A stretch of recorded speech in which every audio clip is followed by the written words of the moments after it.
La fidélité promise. Mes enfants, je suis Jésus, votre Maître. Aujourd'hui, je désire adresser une observation profitable à ces époux qui ne savent pas et ne veulent pas se garder une mutuelle fidélité, créant ainsi désordre, désolation et péché. Le commandement de Dieu, tu ne parleras pas faussement, vous rappelle combien engagent les époux le serment qu'ils prononcent devant l'autel du Seigneur. Tout serment fait au nom de Dieu le prend à témoin d'une promesse que l'on est tenu de respecter.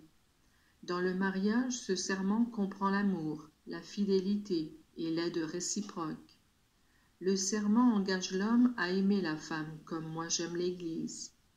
Moi j'ai fondé l'Église et je l'ai voulue sans tache et sans ride, mais vous voyez maintenant comme elle est déchirée et souffrante.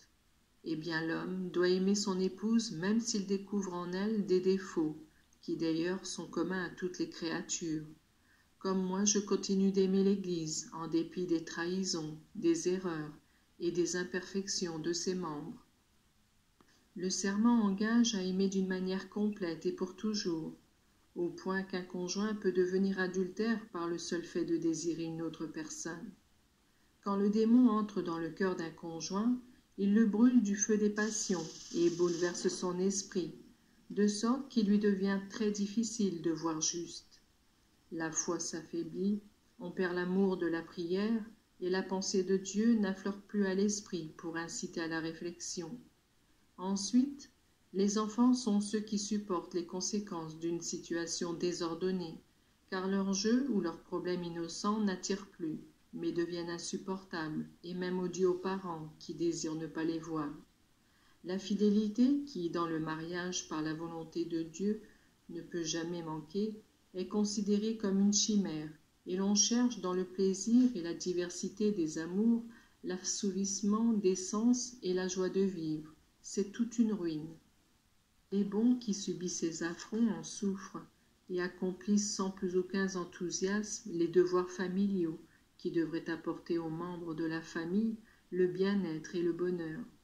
L'égoïsme, la tristesse et la misère sont les fruits de ces divisions, qui même si la vie en commun continue, sont réelles, parce que les parents se traitent entre eux comme des ennemis et traitent leurs enfants uniquement comme un poids ou comme des intrus.